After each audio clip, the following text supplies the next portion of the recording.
What's up, Internet? My name is Attack Slug, and welcome to my Raw reactions for the week of April the 4th, 2016. Let's talk about what happened on Monday Night Raw this week.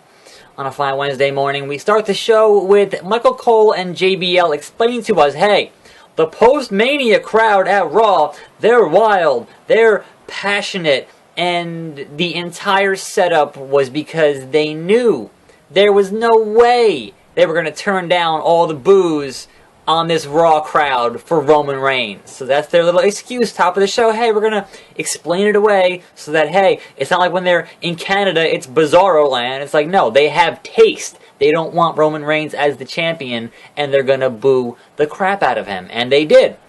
But this removes them from having to, have to worry about the firestorm of editing the audio like they did at WrestleMania and just turn down all the boos on Roman Reigns for WrestleMania. Anyway, enough of that.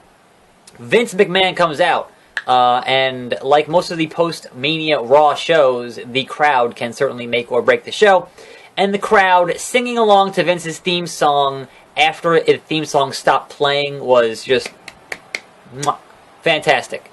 And he, runs down the thing with Shane. Shane comes out, kind of says, hey, thanks guys, it was great, and I'm going to leave now. Curiously enough, on this whole show, no Authority, no Triple H, no Stephanie, no Cena. Perhaps he's still out for a while, he just happened to show up at that one show for Mania. I don't know. But more importantly, you get some logical inconsistencies here. So Shane obviously was going to blackmail Vince, the lockbox, that's gone now apparently. Although, theoretically Shane would still know what was inside, and he could have said something about that, but he didn't. And then the entire point of that match was that if Shane won, he controlled Raw, and then in turn controlled the company, right? So Vince, not wanting to be one-upped on his own show on Raw, puts Shane in charge for the night. And it's like, couldn't Shane have been like, hey, I'm going to book myself in a match against, Tyler Breeze, who loses to everybody, and if I win, then I get control of Raw anyway. Because Vince left, he got a limo left. Like, Shane could, the logical inconsistencies there is what kind of bugs me. Like, yeah, I like seeing Shane, and it's great to see him, at least for one more night. But he could have booked himself as, being in charge of Raw forever. If you're giving him that power for one night, the whole reason they had the match with Taker in the first place. Anyway, then we get the New Day, and again, the crowd is awesome here. The crowd was doing the whole WWE by themselves, which was great. Xavier Woods, is the trombone tiny now? Is it a different trombone? I'm not sure what happened there. Anyway, they came out and were like, hey, yeah, we lost to Mania, kind of whatever. And then out comes the New Day, or not the League of Nations, because they won at Mania, so therefore they get their tag team championship match again, and it is Sheamus and Barrett who lose, and of course Barrett gets pinned. And of course the actual thing here is that they're kicking Barrett out of the Lads, which is not actually an acronym for anything.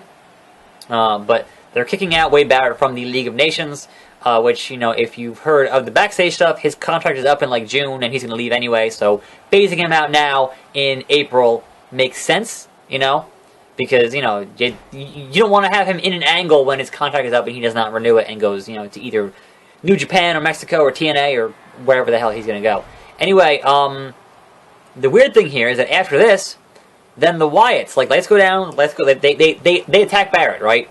Let's go down, let's go up, hey, it's the Wyatts. And they attack, the remaining three guys in the League of Nations.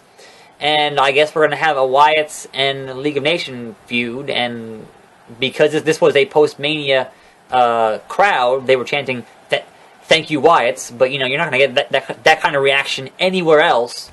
And for me, making up my own shit in my head, I would like to think that Nexus is forever, and if you're not Nexus, you're against us. So certainly, Bray Wyatt, used to be Husky Harris, coming to the aid that got attacked Wade Barrett. Those guys were both in the Nexus. Just saying.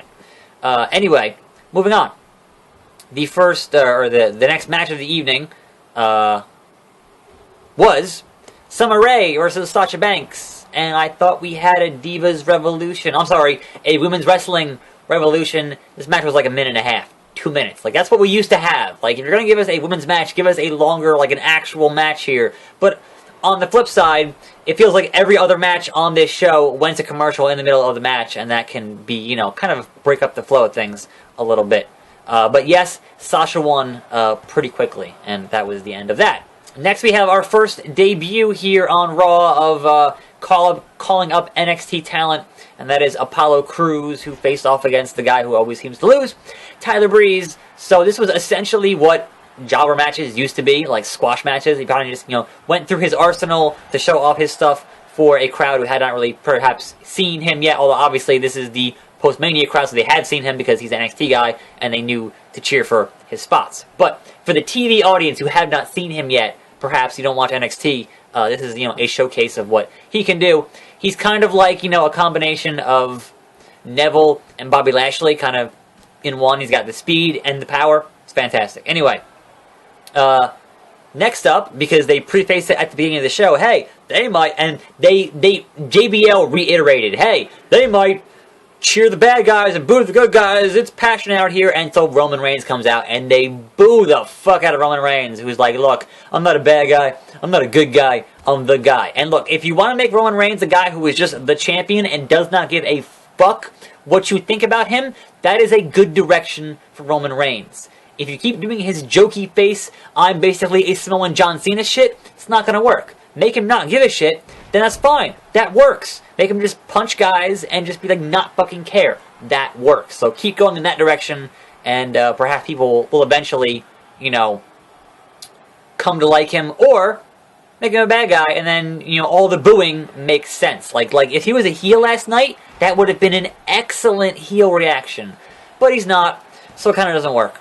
Anyway, that brings out Chris Jericho, because obviously he was going to be a fighting champion, so that brings out Chris Jericho, and then Styles, and then Owens, and then Zayn.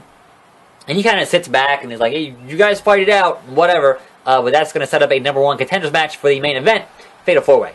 Alright, so our next NXT call-up, which obviously happened at Mania, Baron Corbin fought Dolph Ziggler in a match that went to a double count-out, which then Baron Corbin then blamed the ref for it, which was kind of weird, and then hit his finisher on the outside. It was alright, but, you know, having your debut, or your Raw debut, be a double count-out's kind of weird. You kind of, you know, want to debut talent and give them, you know, decisive victories in a way, because, you know, the 50-50 booking that fucking kills everybody is kind of frustrating, but, you know, that's just me. Anyway, next up, this match, well, not a match yet, but spoiled by Lilian Garcia, who botched it. We had Zack Ryder come down to cut a promo, and Lilian's like, the following contest, scheduled for one fall, is for the end, and then they cut her mic. They just cut her mic. It was great. And then The Miz comes down and runs him down, and it's like, hey, your dad's here, fuck your dad, whatever.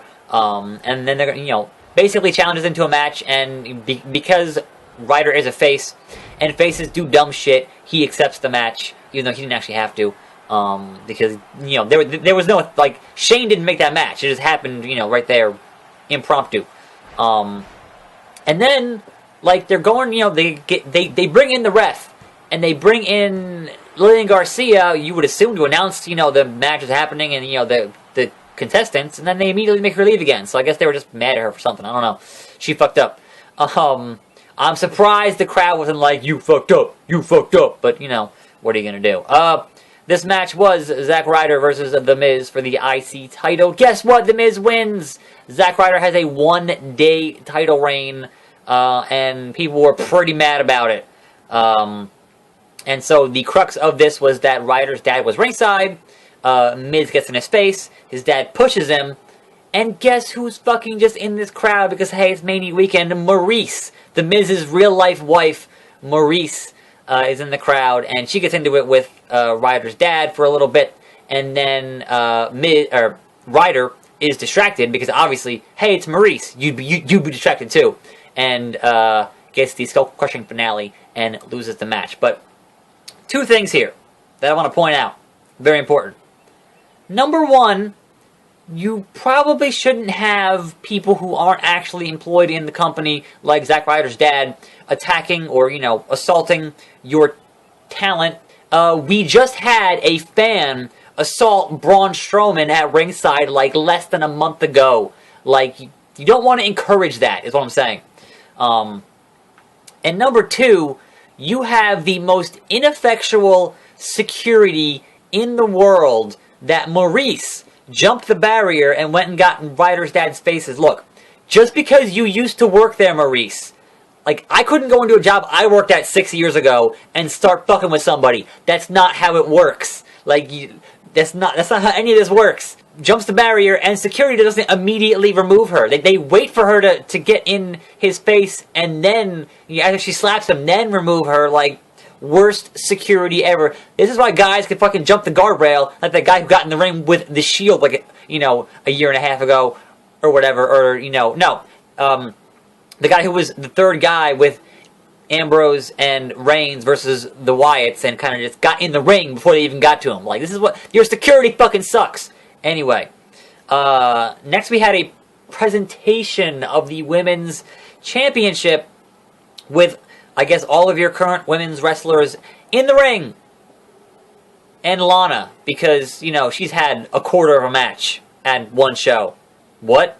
So yeah, you had your entire women's division here, plus Lana, who had, you know, an eighth of a match there, a little bit there at Mania, but I wouldn't consider her to be an active competitor. Anyway, presentation with Charlotte, you know, kind of putting over that division, and here's where the crowd kind of, you know, like, Charlotte, you know, she's been around for a little bit, but, you know, not perhaps the most well-versed in dealing with being interrupted by the crowd, who wanted Bayley really bad, and they were kind of doing the Bayley chants and whatever else, and it went on too long because they kind of kept interrupting Charlotte, and she kept being, she didn't power through it, you know, she kept getting distracted by it, and that was, you know, a bit irritating, but basically, she kept, you know, just putting herself over and her dad, because, you know, Ric Flair was there, obviously, and then everybody leaves, except for Natalya, who grabs the mic, and then they cut a promo, and then puts her, or attempts to put her in the sharpshooter, and then, Flair saves her, and then that was kind of the end of that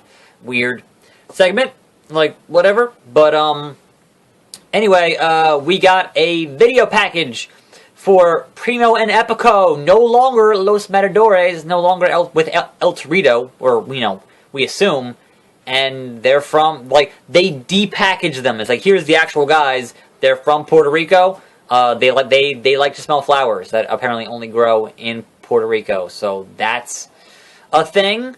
Are they going to bring back Carlito? Is he going to spit in the face of people who don't want to be cool? Like, I don't know what's going on with this whole point of this. Anyway, we also, at some point here, I forget where, there was a video package for the Vaudevillains who were going to debut on SmackDown. And if that isn't anything else besides the kiss of fucking death, debuting on SmackDown, they're not going anywhere. Come on, look at Tyler Breeze. It's not gonna, they're gonna be like the Ascension and just fucking job to every other fucking tag team. Anyway, speaking of tag teams, the next match was the Usos versus the Dudleys in a table match.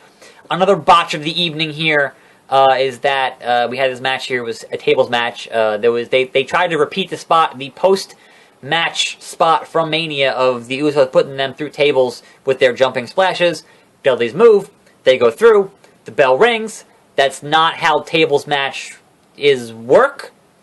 And then they put one of them through a different table, and Bubba gets real mad and yells at the people. And they got to go to the back for something else, because I think that this was supposed to go on longer with more stuff. But because they fucked it up, they had to kind of, you know, ad-lib and cover it. And if you had not fired Mark Yeaton, this wouldn't have happened. He was a great timekeeper. Fuck you.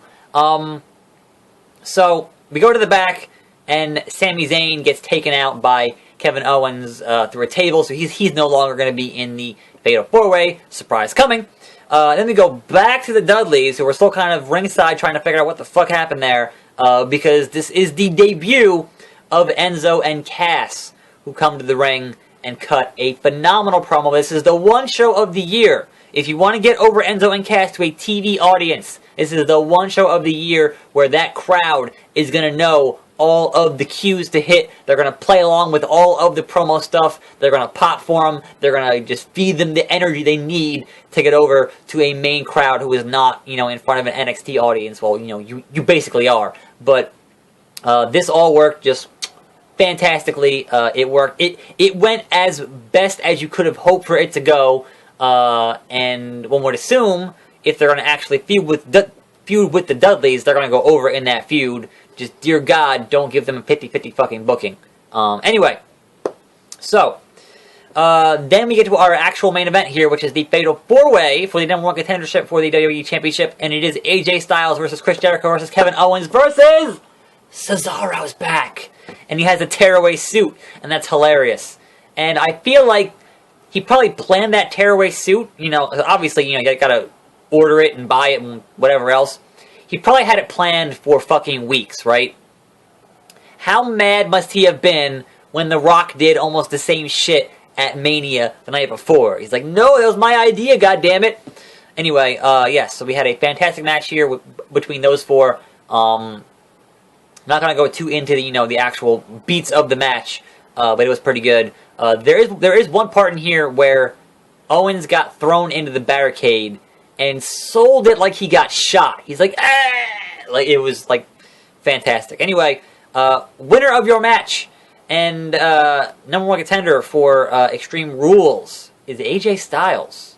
And I feel like we're going to end up in a situation here where all of the internet favorites, all the internet darlings, one after the other, are going to get title shots against Roman Reigns, the fighting champion, and they're all going to fall victim to the Roman Empire, because Vince always gets what Vince wants, and Vince wants Roman as the guy, so he's going to squash all the guys that you like.